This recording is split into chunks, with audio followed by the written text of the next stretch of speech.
Hello, everybody. I'm SJM. Welcome back to episode 3 of my Don't Starve Together new person tutorial slash helping out series.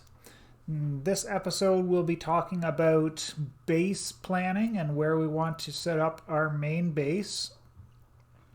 And before we can actually do that, we need to talk about a couple of the things we will have to expect in, say, the course of a full year here. So, hazards and giants and all those kind of events, all those kinds of things. So, this is current to the best of my knowledge. I think that there are some things that I don't know about that might be a consideration, but that I might find out. If I missed it, obviously throw it in the comments and we'll address it down there.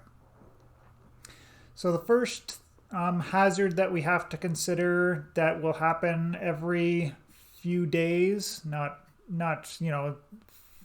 very often, but every 10 days or 15 days. I think they get faster the longer you go. But yeah, it's between 10 and 15 days on average is Hound Attacks. So that's part of our consideration for where we will base. The biggest one, I guess, we should have started with was the florid postern, the place where we spawned in, because we are playing on the endless game mode. We can always resurrect there. So if you just have your base around that beginning area, then if you die, you just have to come back there, and then you're at your main base, and you can just keep any kind of backup items good, set, and ready to go there, and you don't have to worry about resurrecting at the random locations where there are the touchstones, like here in the swamp or over here. And another consideration, there are some events that go on. So every 20 days on the odd 10 digits, so this will happen on day 11, day 31, day 51, etc. Glommer will spawn, and Glommer's statue is somewhere in the deciduous forest. So that's this biome here, and then this is the icon for Glommer. So, and it is good to get him every 20 days and also kill him every 20 days as well to spawn Krampus, but that will be a topic for a later episode. But that's just one of the events. And then the other event that happens every 20 days on the even 10 days is the Moonstone Event. And that is, I actually uncovered it on the world tour, and that's this icon here. As you're going by, you'll see some like werepigs and some other items that are kind of encased in stone, and if you mine them, you'll get moonstone. And that's one of the sources of moonstone, although you can get it from meteor showers as well as on the Lunar Island, I think. But I don't know a whole lot about the Lunar Island, so I won't speak too much about that. But speaking of which, the Lunar Island is located offshore, will require a ship to get there, and is always located in a spot like this here, this here, this one here, which I'm giving the second highest probability, and then this here, which I think is the highest probability to have the lunar biome is up here. That's just my best guess. We'll find out when we get there, I guess, but yeah. So basing considerations. So getting help from the hounds, there are two options. The first option, if you are Weber or Wartox, doesn't work at all, but because you'll get attacked by the pigs if you go near them. But that is basing near the pig villages. So I only know of one here right now, because I don't think I saw a second pig village in this map, and that's near the Pig King, which I know by proxy is in this light green area here in the deciduous forest. So the Pig King is always in the deciduous forest and has always got this colored turf close by him. So there will be a pig village in the middle here. And if you're close to that, when you hear the hound waves coming, you can kind of run to that to the pig village and get some help from them. Although when you get later in the game and the hound waves get bigger, they're not going to be a lot of help. Then the other possibility is getting beefalos to help you, but this is a double-edged sword. Beefalos spawn in the savanna biomes. I called this by the wrong moniker in the last episode, so excuse that. But these yellow ones with all the grass in it, these are where the beefalos will spawn. There's most likely some beefalos up here that I just didn't note on my pass through there, but they can help you with the hounds. If you get the hounds to re-aggro on the beefalos, then the beefalos are more than capable of taking care of the hounds. And almost, the beefalos breed and their packs get bigger as the days go on. So as the hound waves get bigger, you'll also have more beefalo too. So that's kind of a thing, but it's a double-edged sword because the beefalos will attack anything and everything when they're in their mating season, and because of their random way they move around during as time goes on, they could wander into your base, and all of a sudden you're faced with the prospect of either having to clear out the beefalo herd before they go into a mating rut, or moving your base because you can't even stay in your base because they're chasing you out all the time. The biggest consideration for me is wormholes, and this allows us for fast transportation around the map. So in this map, this location that I'm sitting in is absolutely the best depending on where these wormholes go, because I have a wormhole here, a wormhole here, and a wormhole here. To the best that I know, there is either 6 or 8 wormholes. So there's 3 or 4 sets of wormholes. So if one of these goes to the other, that kind of like negates this as an ideal location wormhole wise, because obviously those two are completely useless at that point, because you're going from one place to another that you have, like if your main base is here, you're basically going to some place that's equidistant from where you started. And then that would just leave you one wormhole. However, if this one was a super useful one, like going up to that ended up being up here near the Pig King, that might be ideal. One of the other reasons to be close to the Pig King is you can trade items with the Pig King for gold, which is, if you kind of run out of other ways to get gold on your map, it's a handy way to get gold and to deal with abundance of other items like trinkets or meat. Another consideration is building close to a pre-generated structure. So this guy here, he's got a fancy Maxwell statue in the middle, and it comes pre-designed with some turf on it, which can be cool.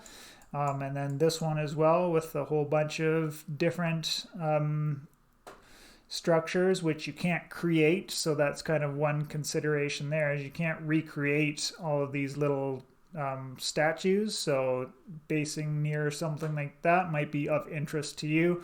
Although both of these locations aren't ideal on this map, just because this one's in the middle of a rocky biome, kind of towards the edge of a map.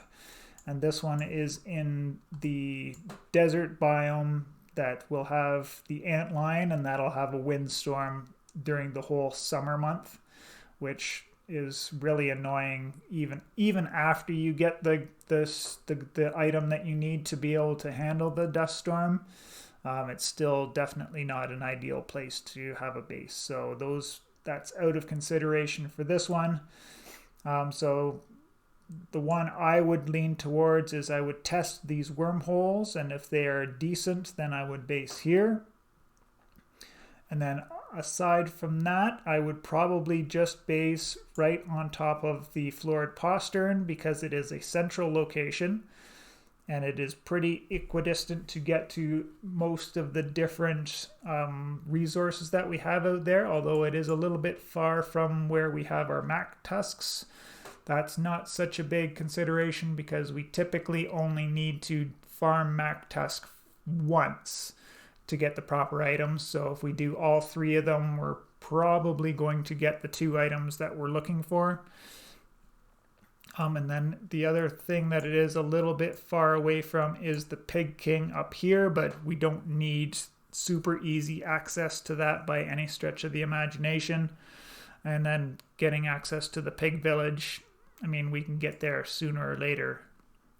Annoyances to look out for is you don't want to base anywhere near a frog pond, because they will be a thorn in your side. If they actually happen to, hop in close enough to you, they'll start attacking you. And especially when you have a number of ponds like this, if you start hitting one frog, then all the frogs are coming after you. The other thing is the sinkholes that lead to the caves, because they will, after you open them up, their basilisks will spawn out of them, and they can be a real thorn in your side as well, annoying you all evening and night long, as well as eating up if you happen to leave any meat hanging around on the ground for whatever reason. Another consideration is access to the Moon Island. If that's your bag of chips, then you want to kind of set up something that's close to them. One thing that Don't Starve Together brings to the table that the single player Don't Starve has is that we can build the little boats that allow us to traverse across little gaps like this here.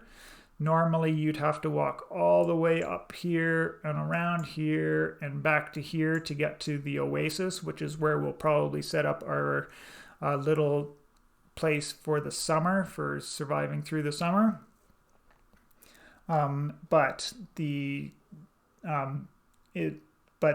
With Don't Starve Together, we can just build a singular boat, and that allows us to hop across that little river area and get there really quickly. So if it was complete, like if we wanted to base here, we don't have to walk past all of these frog ponds to get out of our base. We can always just build a boat and then hop from there to there.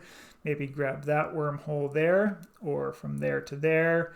And if this is a more useful biome than just a forest, then that'd be it. And then you could maybe also incorporate that structure into our base as well, as sort of like a decoration thing. The last consideration is if you're going to be doing a quote-unquote mega base, where you kind of like rebuild entire biomes into your base, in which case you're probably on a more advanced level than what these videos are geared towards anyways. But in that case, you kind of want to have as much space as possible to build with, and having the cooler items or like set pieces available as well. So maybe something closer to here, like in this biome, once you get rid of some of the killer bees, which probably only takes a year to get rid of them all. Or down here, if starting with the rocky biome is your thing and you're fine with walking that long distance, then absolutely that's kind of your options for starting for your mega base. One of the other hazards is in this desert here, in the middle of all of these lava pools, is where the dragonfly lives. Even if you kill him, he does respawn after a short while, and you don't want to kind of be in that zone, having to pass through that a whole lot, because at times he'll just aggro on you if you kind of get too close to him or whatever. So what I'm going to do is I'm going to check out a couple of these wormholes and see if they work out for me. Loading in, you always drop the eye bones, just so you know. So that's one thing to keep in mind. And where was that first wormhole? Straight up there.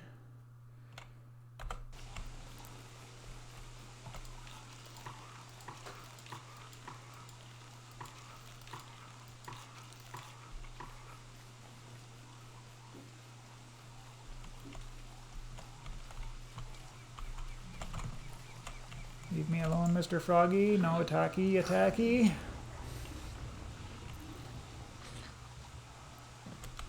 So that one plopped me out right in the middle of the MacTusk area, which is actually really, really good. 2 thumbs up for that one there. So now I just tested this one. So now I'm going to come down and test this one. And if this one does not go to here, then obviously I am going to set up my main base here. And that just kind of gets me closer to both these wormholes as opposed to being at the florid postern, in which case it's not a super long walk to get back to my base anyways. So I'll just put this on a quick pause and we'll bring you back to see where this second wormhole will take us. So on my way back to that second wormhole, I came across a 4th one that's kind of within that region as well. So I have a good feeling that one of these 2 other ones that I was looking at is going to end up there. And let's just, while we're looking at it and thinking about it, grab those because they will just disappear when we get to next spring anyways.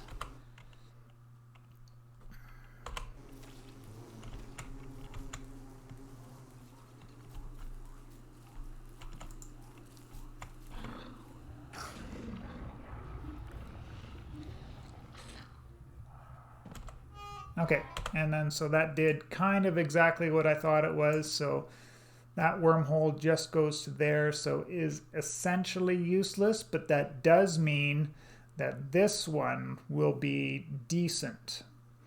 And I don't really need to go and test it, especially because considering that it does cost us some amount of sanity to do each of those jumps. And I don't really want to ditch my sanity super low right now, although it is handy to do that at some points so I can gather some of that nightmare fuel I was talking about in the last episode. But for right now, that's fine. But I think after a little bit of consideration, I am going to go back and test that 3rd wormhole. My sanity isn't too bad right now, and we do have quite a few things that we do need to prototype once we do get our base up and running. Oh, I think I'm going the wrong... No, I'm going the right way. So it's not such a huge consideration right now, and as well we get a little bit more world exploration out of the way. Just as a side note, that this gigantic beehive is a giant encounter, and here are the beefalos that I was talking about before, so that even in this biome here, I would kind of not want to be too close to them, and then anywhere in this biome that I actually, if I put a base in, I would have to be wary that pack of beefalos might actually wander into where I have my base and cause those issues I was talking about a little bit earlier. Although early game it might be handy just to have them there because it isn't too hard to get deer clops or Berger to completely remove a pack of beefalos for you as well.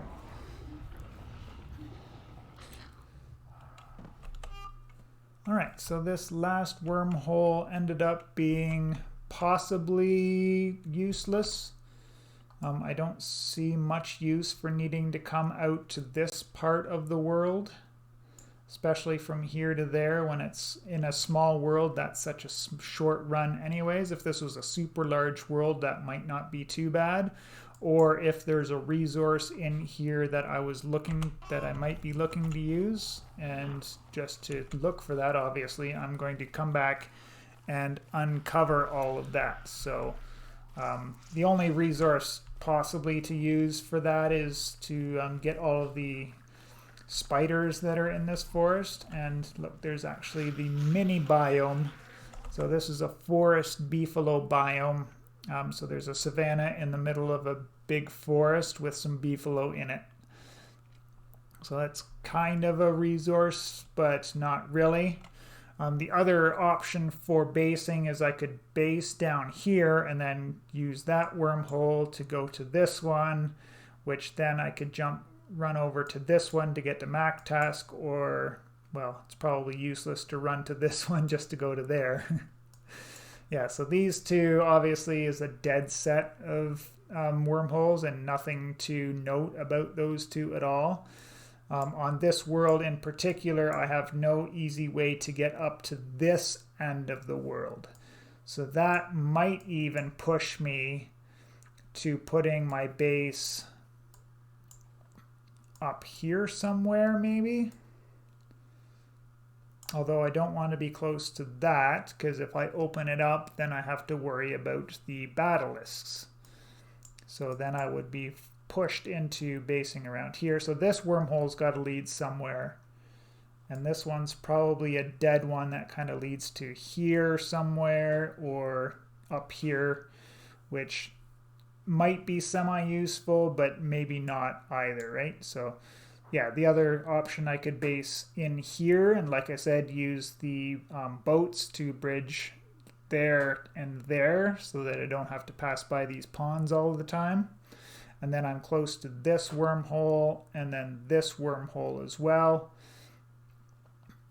And obviously I'd have access to, or I'm starting with a, well, actually that's not ideal either, because this is a moose goose area and you don't want to base right beside a moose goose.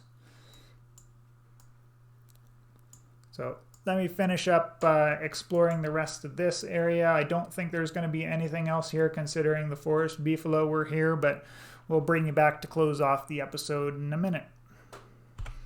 Right, welcome back everybody. On our small little map here kind of pushed me into a particular direction. After all things considered, I decided to go with the florid postern based or central base. I won't be right on top of it because there is a moose goose set piece right here. So if I built my main base right there, some of it's probably going to push over to there, but I'll have that on one side of my base. As I pushed up and came up and realized that there is a minor annoyance here of a beehive. In the springtime, all bees will be angry by default. So if a bee is just randomly buzzing around looking for some flowers to make some honey, then they can aggro on you or Chester or, yeah, I don't think anything else. Your teammates if you're actually playing with other people like I am. One other consideration sometimes that comes into effect is how close you are to some roads. So my secondary option was to come up here and put my base here. So I'm kind of equidistant to this one, which goes to Mac Tusk, and this one, which goes to another random location. We don't know. If it's not very good and only goes to here, then it's still whatever. I'm still close to that one. And then it's kind of between two roadways, which kind of makes early traversing things a little bit easier, right? In here, there's no real roadways to consider, and we'll be building that bridge across there where we'll be putting our small summer base. It'll be a very humble small base in and around the oasis there that kind of gives us something to do over the summer months. So we'll get started on the base basics, and it's handy thing that it is already nighttime, so we'll just slap down our fire pit. And then from here, we'll bring Chester in a little bit closer to the fire. And we can start storing some things in there that we definitely don't want to lose. So our pig skins, our gears, some charcoal, and then anything kind of stone based, because if there happened to be a mole worm kicking around this area somewhere, that would be really bad for him to kind of stumble across and then start picking up our rocks. So we're just going to throw some things down on the ground for now, and then we are going to slap down our Alchemy Engine, which we had built, pre-built earlier, so we don't need the resources ready for it just yet, but we kind of want it to be within range of the fire so that we can prototype things at night there.